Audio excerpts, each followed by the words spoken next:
The views and opinions expressed at Enhanced Down Under are those of the hosts and do not necessarily reflect the official views of the company. Any content provided by our hosts are of their opinion and are not intended to malign any religion, ethnic group, club, organization, company, individual, or anyone or anything.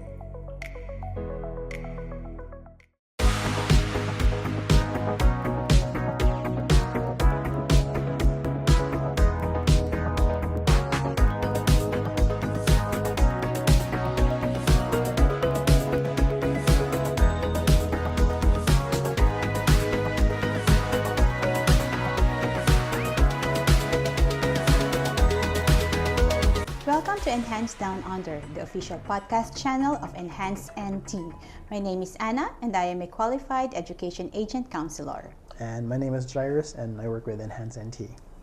Now, we are now on episode 23.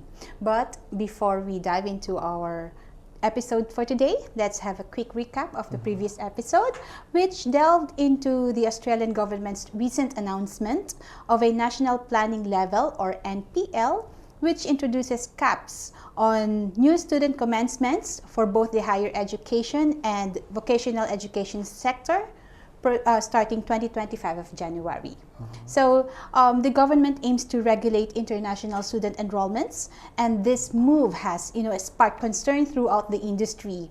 And despite the obvious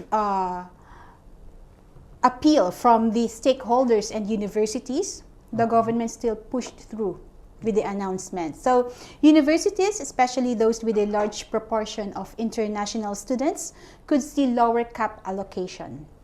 So that means if your school or your university is more dependent on international students, the lesser would be allocated to you.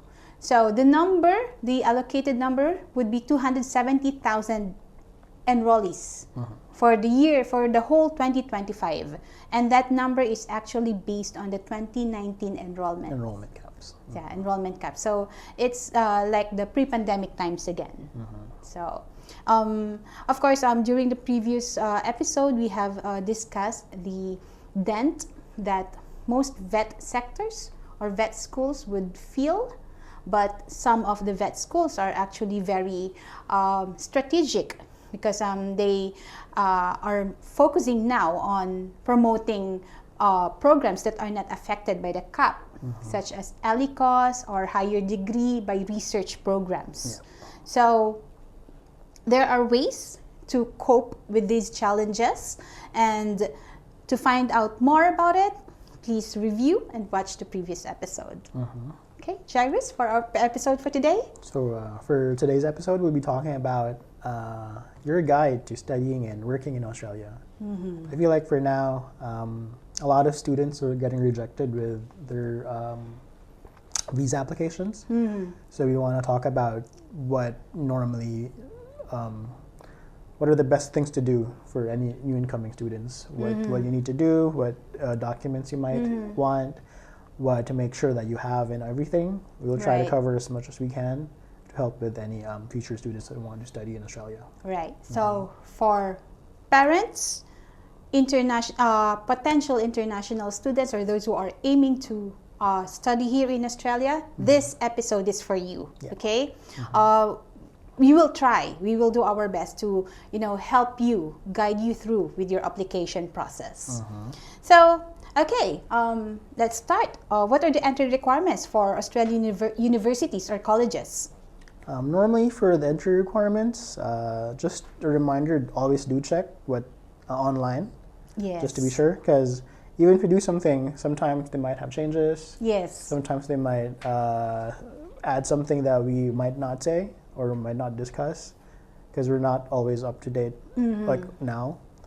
But normally it's like academic qualifications is the most basic one. I mean, if you're going to be a student, they're going to want to check your academic qualifications. So these could be your transcript of records normally. Like for me, the things that I submitted during mine was my transcript of records when I was in high school, and my transcript of records when I was in college, plus my diploma. So those are the work things experience. And work experience. For mine, they didn't require work. Oh, yeah. It depends on the program, of course. Yeah, but normally they always ask for that. Another one would be English language requirements. Yes. With me, I did my IELTS, and you have to remember when you do IELTS, there's two versions of IELTS, the general and the academic. So with me, I did an academic, I did my IELTS and other eligibility criteria. Yeah. So, if I may add, a quick tip for students and parents to be able to see the checklist or a guide on applying for a student visa, or the basic requirements that you need to submit, go to the Home Affairs website and use this document checklist tool. Yeah. Very helpful guide. That would give you a checklist of requirements. Everything that you need. Even because the tool would actually ask for your country of passport, which school you are planning to go to, and then after that it would generate a list of requirements. So depending on, I believe it depends on the level of the school. Some would not be required to have the evidence of funds, but most of the time it's part of the requirements. And that depends on which country you come from. And which country also. And even the English proficiency level would depend on your home country, right? With your country of passport. So that's a very basic checklist, but very helpful. And if you encounter an education agent or a migration agent promising you the everything and like the moon and stars, don't believe right away. You have a way to check if the claims of that person are legit. So document checklist tool, that's free, that's accessible by the public. All right, so the basic requirements: English language proficiency, of course, as Jairus mentioned, your academic documents, plus speaking of English language, if you are aiming for a VET course or vocational education training course, for example, you want to study cookery, they increased the IELTS requirement now. I think from 5.5, it's now 6. And for those who are entering into a university, it's now 6.5. Yeah. I feel like it's one of those things where if you're going to take IELTS or any other English proficiency test, make sure you're as prepared as possible. Right. Because if you fail this, you're going to have to pay again. Yes. It's going to be another expense. Yes, and it's not cheap. I think now, at least now for students these days, let's say you need, if they're talking about individual band scores, I think you can appeal your one specific band score now. With IELTS. Back in the day, you couldn't do that. Yeah. If you fail, if they're asking like 6 on all bands, and if you miss one, I don't think you can appeal to raise another one, but now I think you can do it. Yeah, I think if you take up IELTS or PTE, there are 4 kinds of tests. It's speaking, listening, reading, and writing. Yeah, and for example, you are not able to meet the required score or grade in speaking, you can retake that. Yeah. IELTS offer that program now. Back in the day, they didn't have that. Yeah. So, they're more flexible in assisting students now. So, what visa do I need to study in Australia? For the visas, you're going to need the student visa subclass 500 and its other associated conditions. So how much again? It's like 1,000. I think now it's 1,700. Yeah. That's expensive. From $710 before 1st of July, they increased it to 1,500 or 1,600. I think during my time, I only paid like $500. Those were the happy days. Yeah, that was a long time ago. About 5-6 years ago, I think. Yeah, well, now it's more than double of the 700 previously. So, how long does it take to process a student visa application?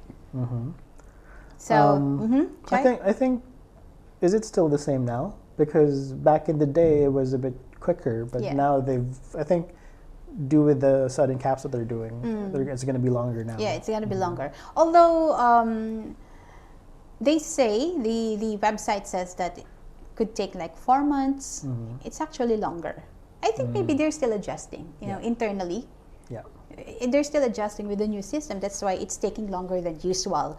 Before, I think it only takes about 2 weeks to get approved. Yeah. I think mine, when I was doing mine, I think it took around 2 to 3 weeks for my student visa to get it. Now it's, I think, a minimum of 6 months. Yeah.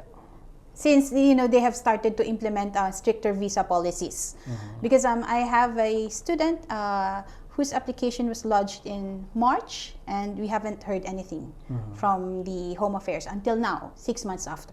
Yeah, well, that's a long time. That's a long time. You wouldn't think for students they would take that long.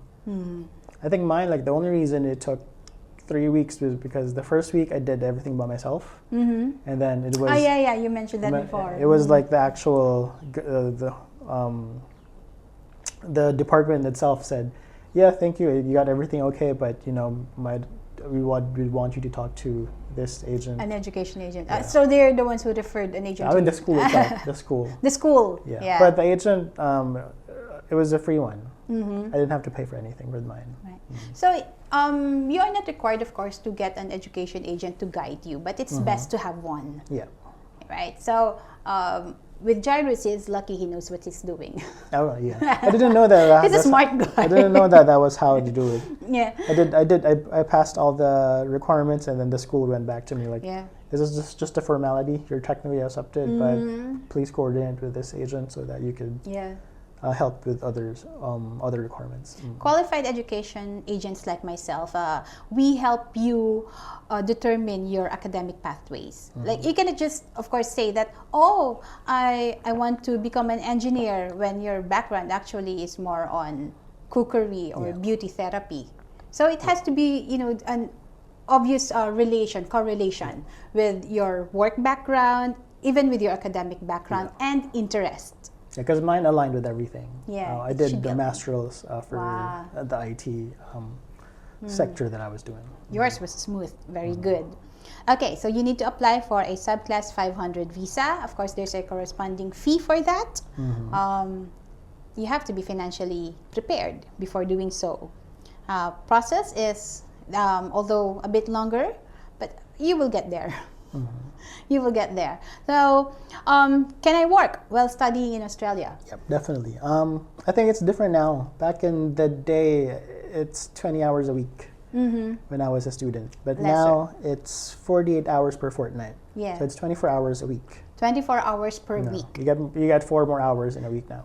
Okay. So that work hours during your time was 20? 20 hours a week. And then during the pandemic time, the Albanese government, I think they made it unlimited. Unlimited, yeah. And then they had a change of heart and started to implement the 24 hours per week last year, I believe. Yeah. So still 24 hours is more generous as compared to 20 hours. Yeah. It's not as bad as some other people perceive. And some people, you have to realize that having a job here as a student is different than having a job as a student in other countries. Yep. So when I was a student, I had a part-time job, and what they would do is they would tailor your schedule to what your classes are. They're never going to give you shifts during when you have classes. Right. You can tell them that I'm not available on this day, I have classes, I can't do that. And they're going to be understanding about it. They're going to customize your schedule, your shift schedule. Because they know that you're a student, so they're not going to force you to go to a shift that you can't go to. So some people might be scared, oh, what if I get a job? I might not be able to attend my classes. That's the reason why they capped it at 20 hours or 24 hours, so that you still have time to do your studies, do your homeworks, do everything that you need for your academic.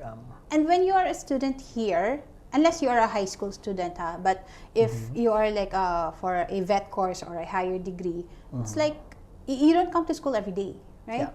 So 3 times a week, I think. I think with mine it was every day. There was a time I was going every day. That would depend on the program, I think. Yeah, I think for my first semester it was an everyday thing, and then the next semester it was like 3 days now, 3 or 4 days. What Jairus mentioned, the flexibility that employers are giving to their students, employees, I can attest to that because my son, at his young age, he's already working, but his shift schedules are tailored according to his classes. So he won't be given shifts during class hours. And something to add with Australian culture, I feel like it's a good way for kids to learn how to work at an early age. Like it's common for kids here as early as high school to start working like part-time jobs, working at retail, working at restaurants, working at Macca's, and it kind of it gives them like this early experience of what it feels like to work in a workforce. Versus in some of our other countries, in ours, it's not very common to find like a high school student working a part-time job. Right. Because if you do work a part-time job, they're not going to tailor your schedule for you. Yeah. You're going to have to work whatever shifts they give you. So like a lot of the kids employer here will not adjust to you. a lot of the kids here, they're well experienced in working, like being a barista, working in McDonald's, working in restaurants and all that. Which is a good thing in my opinion. Exactly. That's why Australia remains to be a very good study destination and an attractive study destination despite the stricter visa rules that are being implemented now. Okay, so you can work while you are studying 24 hours per week. Okay, that's the standard. So what health insurance? I think this has been a standard for a long time. As an international student, you're going to need OSHC, which is Overseas Student Health Cover. It's sort of like a health insurance that covers if you need to do any GPs, if you need to go for any medical requirements. If you have the insurance, it's more if they take minus the whatever fees you have to pay for, right? It's not like 100%. It's free. Right. Is that's how it works, if I remember correctly? I believe so. Yeah, and insurance, your insurance should cover your entire stay of study while you are in Australia. So if you are studying here for 2 years, you cannot purchase an insurance for just 1 month. Just 1 year. So that means the case officer, the visa officer, should see that you have obtained an insurance policy enough to cover while you are here in Australia. So if you're studying in 2 years, then 2 years. So again, that's one of the major considerations because insurance is not cheap. So to give people an idea, per month, I think it would be like $70. Come on. Yeah, $70. So that per individual for a 2-year study, it would be roughly around 1,400. Yeah, 1,400, 1,500. That is, of course, on top of your tuition fees and cost of living. Right? So, again, you have to be financially prepared, of course. I think the only good thing, though, in general is medicine is not expensive here in Australia. It's not. Compared to other countries. Like if you compare like the prices for insulin, if you compare the prices for other medications, the government has done a good job of making sure that way more affordable. Yes, way more affordable. Everyone has access to the medicines that they need. Yeah. They have this pack of paracetamol, very cheap. And 20 pieces for $2. Really? Yeah. Where? Yeah, you can get that at Woolies. Oh, Woolies. Yeah. $2, $3, Panadol. Yeah. Very affordable. Right? Compared to us, I think it's a lot more expensive. A lot more expensive. Even if you go to the generic stores, I think it's still expensive. All right. So, I've come across this article. I've shown the link to you, right? Yep. Yeah, it's from VN Express. Where a senior migration officer of the Department of Home Affairs was interviewed. Her name is Miss Tranter. She's posted in Vietnam, Ho Chi Minh. A senior migration officer, an SMO from Department of Home Affairs, and she was asked, what are the common reasons why a student visa application is refused? Based here, the common reasons normally are incomplete documentation, which is very important. I think that's number one. Failure to respond to requests for additional information. So normally, I think once you've submitted documents with Home Affairs, if they feel like you need more documents, they're going to send you an email. If you're not up to date with that, then that's going sometimes they don't. and they have the right not to send you a reminder. Yep. Because it's already there. When you submit your application, they have this clause or they have this line saying that we can decide on your application. They have the right to decide on your application based on the documents that they received during your application. So if they decide that this is incomplete, the case officer, the visa officer, has the right to refuse your application right there and then. So that's why it's very important that make sure that provide more information as much as you can. Yeah, even if you feel like they might not need it, sometimes it's it okay doesn't to matter. Just include it in your application. But of course, if you have a very good education agent, that person would know what to do, right? So that's one of the common reasons why an application is being refused. What else? What else? Another one is dishonest study intentions, and I feel like that could be common for some people. Some people I know, they really use the student visa as a stepping stone into permanent residency. Yeah. And normally, or they come here as a student. They're not really genuine students, but they come here mainly for work. So yes, they come here. They apply for students, and then what they do is they just work. Yes. I feel like, and sometimes if you what do you call that? 24 hours is the weekly limit, but then some of them, they get paid under the table. They get paid with cash. Yep. And they go over the working hours. And I know if you get caught with that, that's illegal. Yeah. That's a breach of your visa condition. Yeah. And when you submit your application, you will be required to have this statement. Before it was known as GTE, or genuine temporary entrant. Now they call it differently, a GST, or genuine student test. So the difference between the two was, with the GTE, you have to specifically say that I'm just going to study in Australia, and then right after I finish my program, I will go back to my home country to apply what I have learned. Yeah. That's for the GTE. Now with the GST, applicants are given this chance to become honest with their intention to study in Australia. That means the government has to see that your program would be very useful to them in the near future, that you can become a permanent resident. Your program would lead to a permanent residency pathway, and that you'd be able to gain skill useful to the Australian economy. So that's the difference between the two. Now, they still have to see that you are a genuine student, right? And that you have the enough funding to support your studies, especially if you are bringing your family with you. The minimum fund required, how much is it again? That I don't remember. 29,000. It changes every. Yeah, it changes. I think in May, which was like 4 months ago, it was only like 24,000. Yeah, it goes higher and higher every year. Now it's 29,000 something minimum. Yeah. Right. So you have to provide your proof of financial capacity. If you are being sponsored by your parents or an organization, then that person or your sponsor should demonstrate their financial capacity to support your studies. So of course, you cannot just say, "Hey, I will be allowed to work anyway." This just to as just an additional or a help with your maybe with your allowance or daily living. But you shouldn't get your tuition fee. You should not just rely on your work here in Australia to support your tuition fees or your studies, because you come here as a student, you study here. Right? You want to make sure that you can support yourself. Exactly. And not become a burden to society.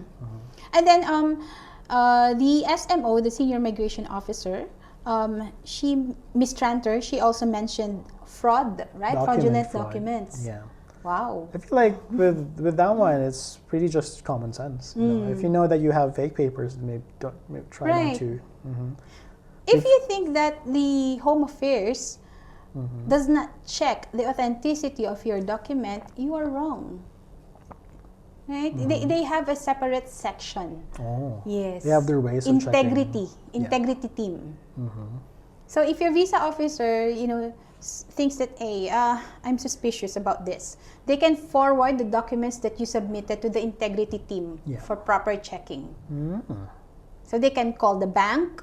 Yeah. They even visit personally. Really? Yeah, they do that. They go to that extent. So if Australia is very strict, they're very particular in fraudulent documents. If you commit that, then I don't think that would be a very good impression for you. Yeah, I think recently there was a case in Canada where a group of students, they were caught with fraudulent documents. Oh. And now they don't know what's going to be the future for them. I think they're going to be deported, but then they're holding a protest to not get deported. But I feel like, if you get caught with fake papers, it's the country's right to, do what they think is the proper punishment for it. May not be their fault, of course. Maybe they have just been victimized by scammers. But still, the country, your host country, has you can't really right. get mad if Same thing if you submit like a fraud check. If you get punished for it, then it's the appropriate response to doing something illegal. They can protest, of course. They can make an appeal, but we'll see. The likelihood of it. It's gonna be a tough case for them, I feel like.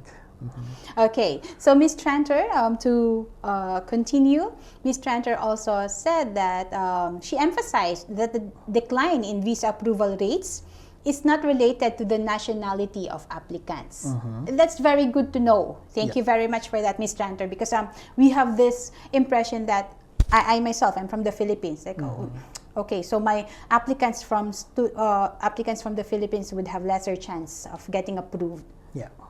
Right, and that is actually my thinking now that maybe they're very particular in nationalities, but Ms. Tranter said that it's not. So the visa issuance depends on individual cases. She mentioned that all student visas are assessed according to specific criteria, and she's right. They have this specific criteria that they give, and they're very transparent with that. So there's no preferential treatment based on the city or country you come from. I think that's true because when we visited Alana Cay a few weeks back, their staff, Bob, mentioned that even applicants from first world nations like US, Germany, they get refused too. Yeah. So I think the visa officer would still look at your papers with the credibility of your background. And with Maria, when she visited a few days back, she said that we don't look at nationalities, especially if the background of the student is good. If you qualify, you qualify. If they are qualified, we can make an offer, like we can issue a certificate of offer, or like certificate of enrollment, or COE. The COE. Yeah. So it's not depending on the nationality. It would actually depend on your qualifications. All right? So, she noted that the average processing time for student visa applications globally is 50 days, with a maximum of up to 4 months. Although this is not what we are experiencing right now, but hopefully, once they have adjusted with the new system, it would be quicker. And although she was honest in mentioning that that is dependent on factors such as the quality and completeness of the application. That's very important. That's why it's so important that you submit a complete application. That's what they call it a decision-ready application. Because sometimes, like, it happened before where I was doing my parents' tourist visa, and I think I had a mistake with the birthday. So I had to apply for, is it a change request? I think it's called a change request. So normally, like, if you did everything right on the first try, you might have gotten the visa in like 1 week for a tourist visa. Normally, I think it's 1 week, right? 2 weeks, I think, on the average. On the average. I think because of that, like, little mistake that I made, I think it was just a year. It took us 2 months, because if with a lot of the cases that the visa officers they look like, they can't always look at all the cases at the same time, right? Right. So they have to like manage the workloads and everything. So if I did everything right, like back in, normally we get the visas within a week or so. I applied like recently again. I think we got it in 3 days with the visa. Wow. Yeah. Yeah, But because of what I did, I think that was like 2 years ago. It took us like 2 months. Especially if you're just a returning client and you have a very good immigration record. Yeah. It's like, it's so easy to approve. Normally with my parents, it takes a long time. But then I think 2 years ago, it was my dad's birthday. I think I put my sister's birthday instead of mine. I mean, I put my sister's birthday instead of his. Right. And I just did a change request. Okay. That happens, common mistakes. So make sure that when you're doing an application, make sure that everything is correct. Double check all the information. Double check like the birth dates, the dates, the spellings, and everything. That's a very good tip from Jairus. Okay, so can you bring your family? Yeah, you can. You can, as your dependent. But of course, they would be assessed. They would be assessed by the visa officer. It's not just you that the visa officer would assess. It's also your spouse. And of course, the more dependents you have, the higher the funds would be required from you. Yeah. Okay? So... And it's funds per person, right? Not really per person, but for a person. family of, let's say 3, they have to see that this certain amount of money. Yeah. Okay, so there's this, can you extend your visa while you're As here? a student? As a student. Generally, you can, especially if your course is finishing, you haven't finished your course or program yet, and your visa would expire soon. And also, it depends on which kind of, which course you take, right? I think so, yeah. Because with mine, when I did my visa, I had a 1-year academic course, and then I had another year as, what do you call that? A postgraduate visa. Postgraduate. I had that. So I had 1 year to look for work that was connected to what I studied. About scholarships. Yeah. Yeah. Can they apply? They can. Here in Northern Territory, they have the Study NT. Yeah. So one of our podcast guests, Kat de Veracruz, she was granted a a scholarship from Study NT, which gave her a 1 whole year of free tuition fee. Wow, That is a big help for anyone. Yes. So depending on your academic achievements, I think. You can always try. She must have been a brilliant student back in the Philippines Philippines for that to happen. Yeah. So if you think that your grades would qualify, you can try. Visit the website of Study NT for more information. I don't think my grades are going to qualify for scholarships when I was in college. So, switching courses.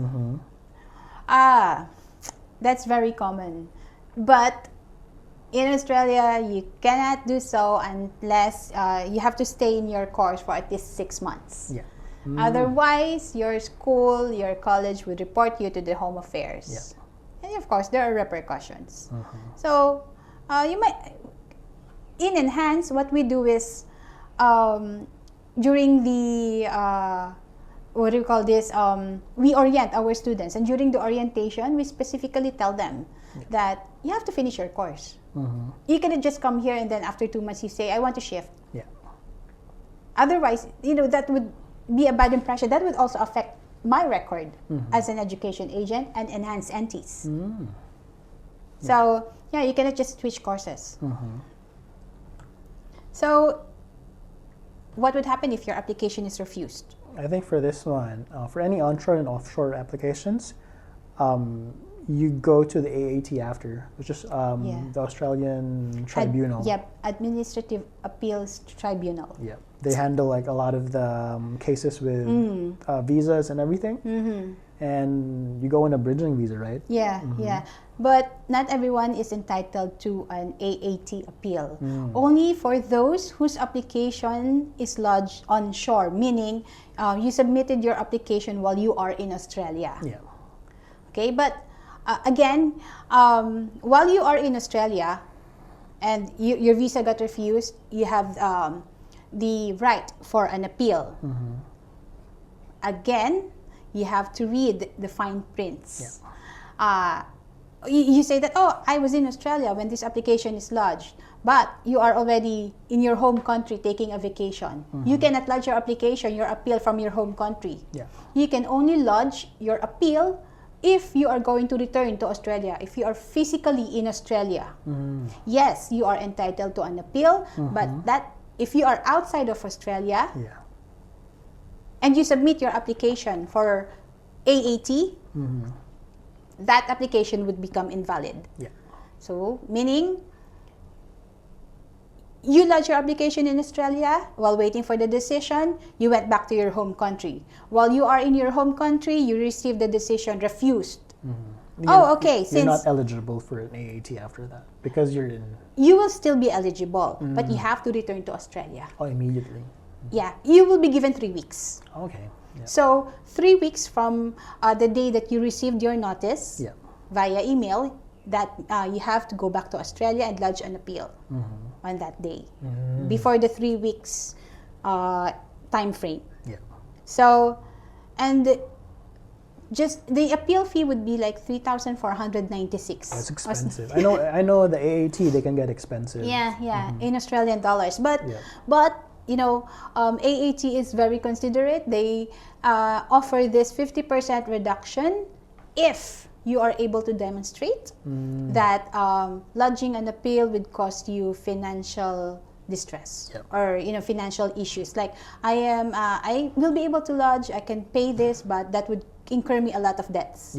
If you are able to demonstrate that through your supporting documents, it could be your bank statement or whatever, then they might consider giving you a 50% fee reduction. That could be like a big difficulty for anyone. Paying for the visa fees, and then trying to show like proof of funds, paying for the tuitions and everything.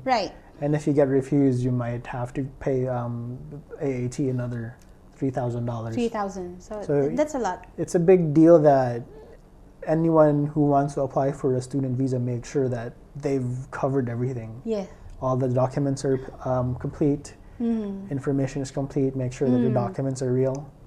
Because I feel like if you get unlucky and did all the wrong steps, it could really like give you like financial ruin and everything.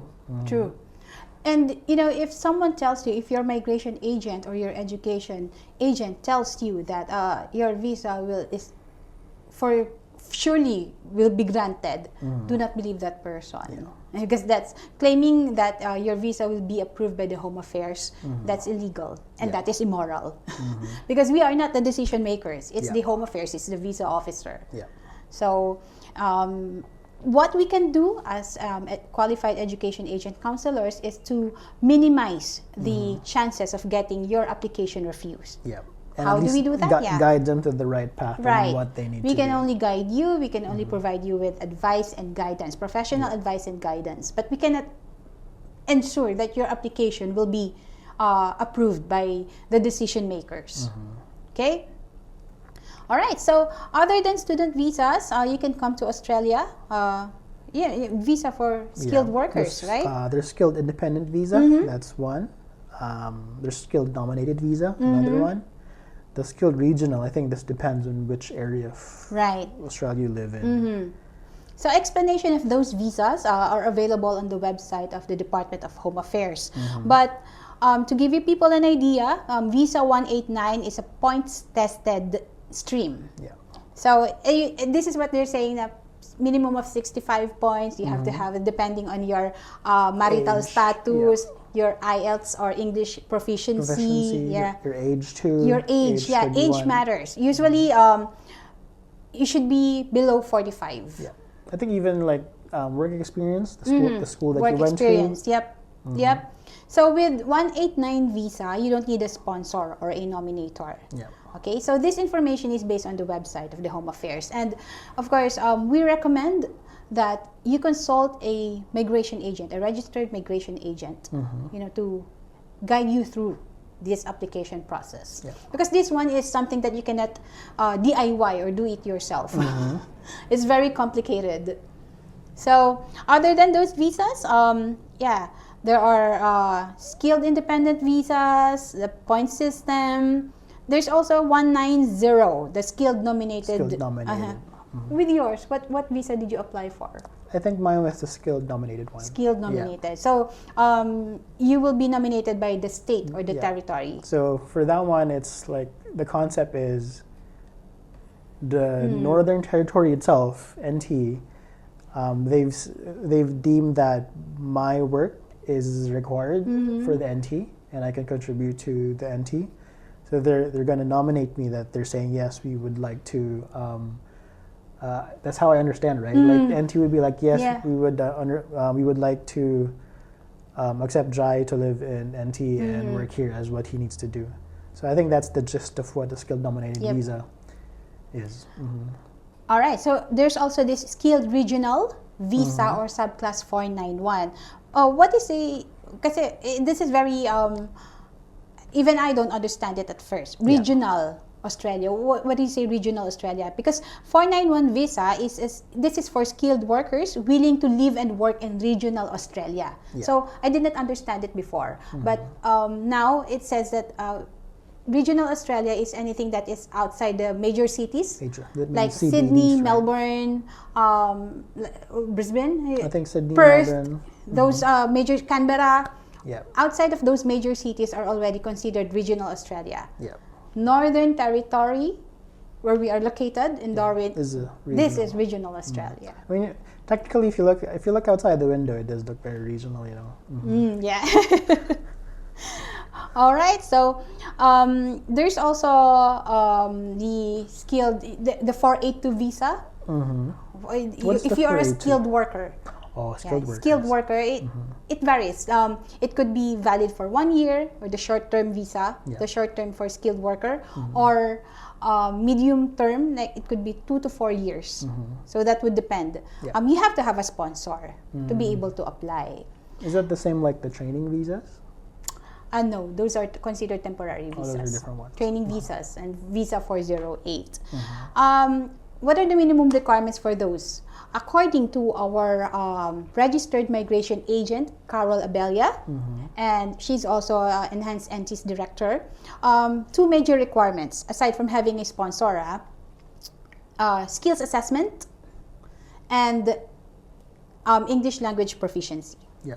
What is a skills assessment? That is, you have to have this certificate that certifying that your skills are at par or according to Australian standards. So with mine, I did a skill assessment for under Australian Computer Society, and they would normally ask for requirements to prove that you are what you are. So with mine, they've asked for education qualifications.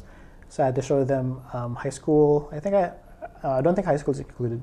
Then mine is college. College mostly. College transcripts. I had to show them work experience. I had to prove that I was an analyst for 3 years. So with mine, I uploaded a good amount of my payslips, and then my work contract. I think my certificate of employment. So normally for skills assessment, it differs for every job that you have. So with me, since I was under IT, I did ACS. Yeah, there's a certain assessing body. Yeah, and if you're under like if you're a chef or a cook, it's a different one. For a nurse, it's a different one too.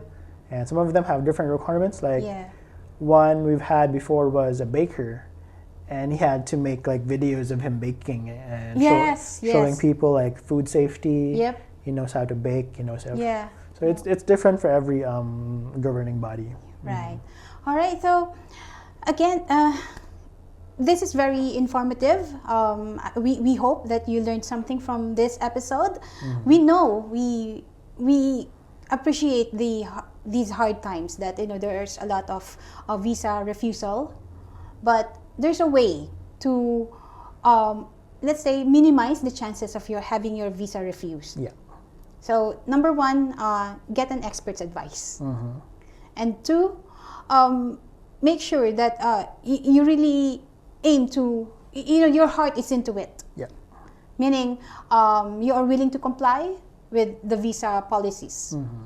So, get a migration agent's advice or an education agent's advice. We've said this before, but if you can, try to look for a reputable migration agent. Right. They can work wonders on telling you what you need to do, what you can avoid, what to make, just to make sure that you have all the requirements that you need to make your process as smooth as possible. So, potential international students, don't lose heart. There's still hope. You can still come here. Just make sure that your intention is to become an international student, and you have an expert's advice to guide you through. Yeah. Right? Yeah. Yeah. I guess that's. I think so. I feel like that's a good wrap up for our episode today. We've talked about a good amount of how to become a successful international student. Yep. And as always, our office is at 590 Mitchell Street, Darwin, NT. Our email is at skills@enhancednt.com.au. Our phone number is +61 08 7979 2352. Please like, subscribe, and share our social media platforms, and follow us on YouTube, Facebook, LinkedIn, and Spotify. Thank you for joining us on this video podcast. So whether you are an international student aspiring to study abroad or a professional looking to work in Australia, it is essential to seek professional advice, stay informed, and embrace the opportunities that migration brings. Yep. Here at Enhanced Down Under, we will help you choose the right path for your career goals. Up until next time.